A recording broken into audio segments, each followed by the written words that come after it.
Anda ganti knalpot atau gas buangnya Anda toel-toel, berarti Anda merubah volume gas buang. Anda merubah volume gas buang itu bukan lebih bikin ngirit mobil. Itu bikin mobil lebih kencang dengan catatan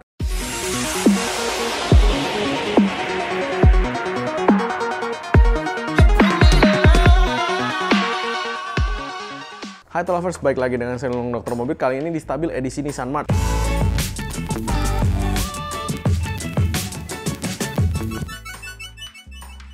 Karena memang requestnya banyak. Fauzan Aditama, Om Lulung, saya pakai Nissan March Matic tahun 2011. Saat direm mobilnya kok lari ke kiri ya? Oke, padahal kalau jalan biasa lurus udah di spuring. Kira-kira masalahnya apa? Oke, bisa jadi ini di sebelah kiri disc brake-nya lebih banyak, sehingga ketika Anda rem itu, remnya itu bagian kirinya lebih ngegigit karena mobilnya lari ke sebelah kiri. Ketika friction atau gaya gesek ini sebelah kiri itu lebih banyak, otomatis mobil itu akan miringnya ke kiri. Nah, itu yang Anda harus cek adalah jalur rem dan sistem remnya satu-satu. Apakah remnya itu nggak stabil? Jadi nggak stabil maksudnya ketika diinjak piston rem di sebelah kiri itu bergerak lebih banyak daripada piston rem yang di sebelah kanan. Itu harus dicek satu-satu. Cuman ini sih problemnya di jalur rem dan kaliper-kalipernya. Jadi bukan di spuringnya, oke? Jadi silahkan bawa ke bengkel untuk dicek jalur remnya. Ihsan Abdul Rohim, Bang, kenapa yang mobilnya Nissan March saya suka mati mendadak pas di stopan lampu merah? Terus temperatur naik panas dan cek engine nyala. Bulan lalu pernah ganti koil dan busi. Oke, ini kalau mendadak panas di stopan lampu merah itu karena mungkin satu kipas radiator Anda nggak nyala. Mobil-mobil kecil begini ini sangat sensitif sekali terhadap panas, sehingga ketika dia panas sedikit itu sudah pasti si ECU akan ngasih tahu ke engine untuk dimatikan supaya nggak terjadi problem lebih banyak. Nah, yang bisa Anda lakukan adalah Anda nyalakan mobilnya ketika pagi dan Anda nyalakan AC-nya, dilihat itu kipasnya muter apa enggak. Nah, kalau kipasnya nggak muter ketika Anda nyalakan AC, biasanya sih itu extra fan-nya memang harus diganti. Tapi itu silahkan bawa ke bengkel atau ke tukang AC, itu biasanya mereka bisa solving. Ciko Umami, kok mau tanya dong, saya Nissan March 2011 Matic, ketika di posisi D, saya injak pedal gas setengah, kenapa perpindahan giginya ke yang lebih tinggi itu cepat sekali? Baru 2 detik Maticnya sudah naikin gigi ke gigi lebih tinggi. Hasilnya torsinya jadi down. Kira-kira kenapa tuh, bro? Mohon penjelasan. Oke, ini yang namanya gear shift bergantung dari RPM dan speed mobil. Ini nggak bisa diakalin karena ini adalah karakter gearbox. Yang bisa Anda akalin adalah seberapa dalam Anda injek gas. Kalau misalkan Anda injek gasnya lebih dalam lagi, otomatis si ECU akan mengorder ke si transmisi untuk nurunin gigi sehingga Anda dapat tarikan. Sebenarnya kalau udah kayak begini kita nggak bisa apa-apain ya, karena gear shiftnya nggak terlalu bisa kita adjust. Yang bisa kita lakukan adalah kita adjust cara kita membawa mobil untuk menyamakan dengan karakter si transmisi tersebut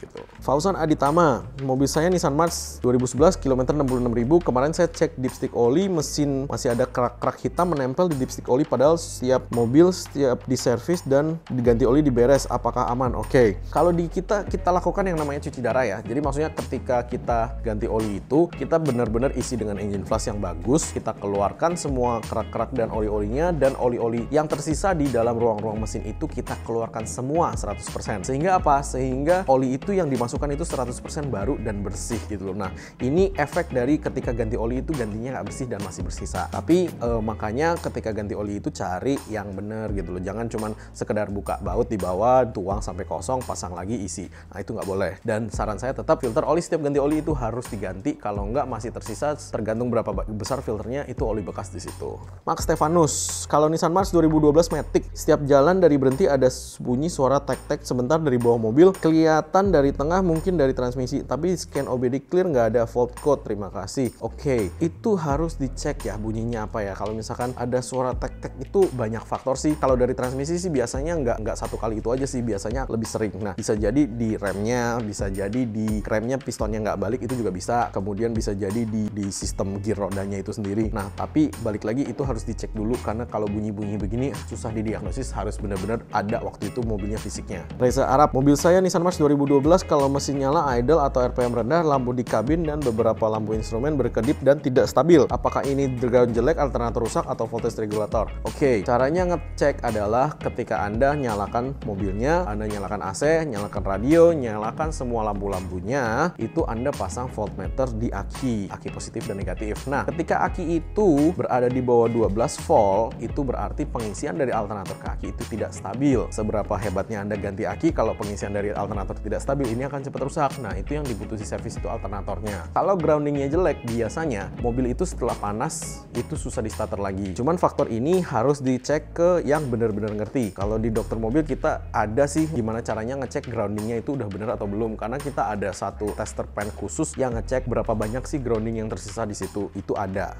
Suryanto Kubro, Nissan March 2011, AC kadang dingin kadang enggak, 2 kali servis lewat beberapa bulan gitu lagi, sering handle enggak? Oke. AC kadang dingin kadang enggak itu banyak faktor. 1, mobilnya bisa overheat. 2, magnetic clutch-nya bisa juga udah rusak, ya kan? 3, kipas radiatornya juga anggot-anggotan, kadang nyala kadang enggak. Itu faktornya itu aja sih. Cuman ketika Anda servis di dokter mobil, harusnya kita bisa mendiagnosis itu dalam 5 menit pertama. Satrio Cipto, Om mau tanya kalau speedometer Nissan March mati tapi RPM-nya nyala, itu yang dicek apanya ya? Yang dicek speedometernya, Mas. Solusinya gimana? Kira-kira speedometernya diganti tuh, Mas. Namanya juga speedometernya mati, ya kan? Ya udah speedometernya yang diganti. Nah, itu kayaknya sih ganti sih satu set ya, kayaknya ya. Cuman Anda cek dulu aja di Nissan-nya. Jangan ganti yang aneh-aneh karena nanti ntar malah jadi nggak bener semua. Eko Warisman, mobil saya Nissan March 2011, suara di dalam kabin berisik, bunyi suara ban belakang. Kenapa ya? Suaranya suara ban atau suara gear dari ban? Biasanya kalau suara gear itu atau bearing ban belakang itu juga bisa karena bearingnya udah rusak. Nah, itu sih dibawa ke bengkel, biasanya orang bengkel tahu sih ketika didongkrak digoyang-goyang itu bunyi apa enggak. Edo Diputra, mobil saya Nissan March 2014 facelift. Mobil cenderung dalam kota, konsumsi BBM jarang tembus 111. Padahal saya tinggal di Serpong, tingkat kemacetan tidak seperti Jakarta. Bawa mobilnya juga biasa aja, tarikan juga nggak istimewa banget. Apa perlu remap atau emang begitu aja mobilnya? Jarang sekali tembus 111 sih, itu cukup boros ya. Nah, kalau untuk ngiritin mobil, itu kan saya udah pernah jelasin dulu. Faktornya banyak sekali. 1, tingkat BBM-nya. 2, seberapa bagusnya pembakaran mobil Anda. Itu hubungannya sama tune up ya. BBM-nya seberapa bagus atau seberapa kotor itu hubungannya sama bensin yang Anda masukkan. Kemudian oli mesinnya juga. Kalau terlalu berat dia pasti akan boros, kalau terlalu encer pasti akan berisik. Nah, untuk konsumsi BBM, terus yang paling terakhir dan yang paling penting adalah cara Anda mengukur 111 itu dari mana? Apakah Anda hanya lihat RFM mileage aja atau Anda benar-benar ngukur nih dari ngisi full sampai luber, Anda nolin, Anda pakai sehari, kemudian Anda isi lagi sampai luber, baru Anda bagi tuh kilometer per liter. Itu baru jauh lebih akurat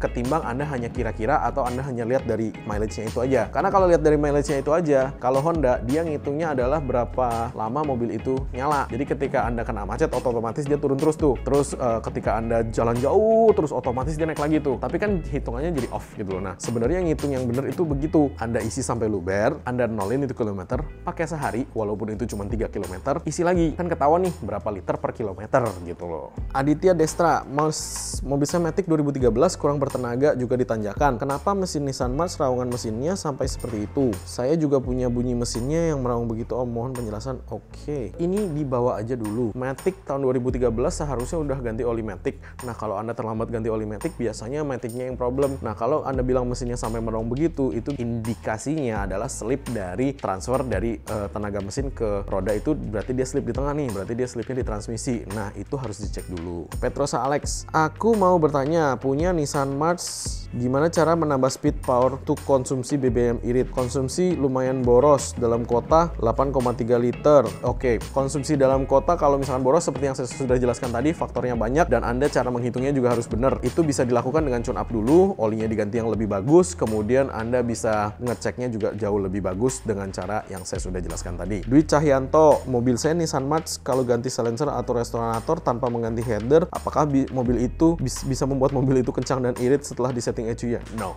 Anda ganti knalpot atau gas buangnya Anda toel, berarti Anda merubah volume gas buang. Anda merubah volume gas buang itu bukan lebih bikin ngirit mobil. Itu bikin mobil lebih kencang dengan catatan volume gas buang itu sesuai dengan mobilnya. Kalau tidak sesuai, biasanya malah tambah boros. Kalau Anda mau ngirit, saran saya sih nggak begitu sih caranya sih. Ada cara lain, cuman yang jelas bukan diganti knalpotnya lalu disetting ECU-nya, bukan. Anda maksimalkan pengapiannya, Anda maksimalkan angin yang masuk, Anda pastikan api yang keluar itu besar, kemudian Anda pastikan settingan ECU-nya itu bener. Nah, itu aja kalau Anda mau bikin irit. Kalau mau kencang dan irit, patokannya susah gitu loh. Maksudnya kencang seberapa, iritnya seberapa gitu loh. Oke, mungkin sekian dulu penjelasan dari saya, Lungung Dokter Mobil.